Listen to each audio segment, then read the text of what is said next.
All right, some of you guys may remember back to the classic Schoolhouse Rock video, Conjunction Junction, where you saw a lot of train cars going by, and that's what we're going to talk about today.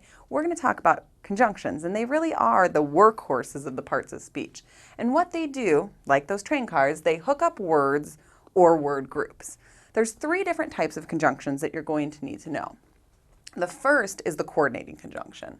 Coordinating conjunctions hook up two equal items, so it could be two sentences, two items in a list, two adjectives describing the same noun. Whatever it is, when you look on either side of a coordinating conjunction, the sides should be equal.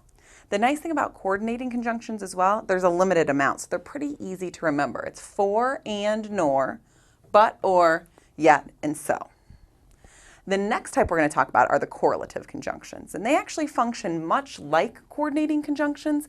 However, they come in pairs. So they're the word groups that you use together. They're still going to hook up two equal items, but they're going to do it using two words. Things like either or, not only, but also, both, and.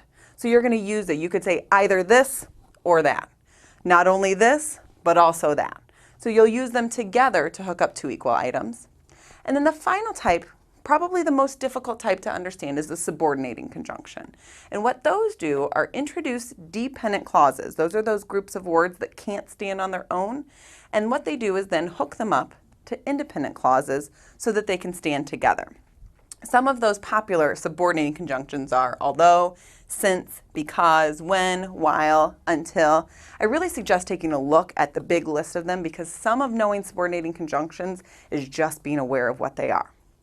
Let's talk about some tips before we take a look at how they actually work in writing. So the first trick I want to tell you about is fanboys. You may have heard this before, but it's the super simple way to remember those coordinating conjunctions we just talked about. For and nor, but or, yet, and so. So I guarantee if you remember that acronym, it's going to be really difficult to forget those coordinating conjunctions. And then the other trick that I want you to remember is that a subordinating conjunction will always, no exception, will always be the first word of a dependent clause.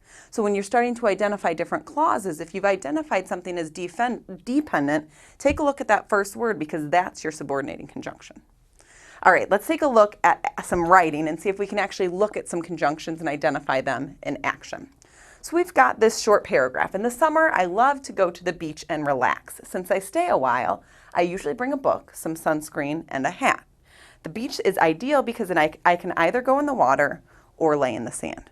So let's start identifying some of those words, those conjunctions that hook things up. We've got in the summer, I love to go to the beach and relax. So I've got two things that I'm doing there. And is a conjunction. And the easy way to identify what kind of conjunction it is because we know it's a fanboy. If it's a fanboy, it's nothing else. So we've got a coordinating conjunction there. It's hooking up going to the beach and relaxing, two equal verbs. All right? We've got since I stay a while, I usually bring a book, some sunscreen, and a hat. Now the first one that probably pops out to you is this and again.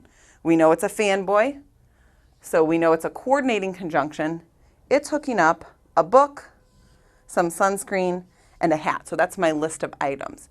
But hopefully you looked earlier in this sentence and you saw this sentence has two parts. One half that can't stand on its own and the other half that can. So if we look at since I stayed a while, we know it's got a subject, I, it's got a verb, stay, but it can't stand alone because there's not a complete thought there. Remember, if we've got a dependent clause, the first word of it is a subordinating conjunction.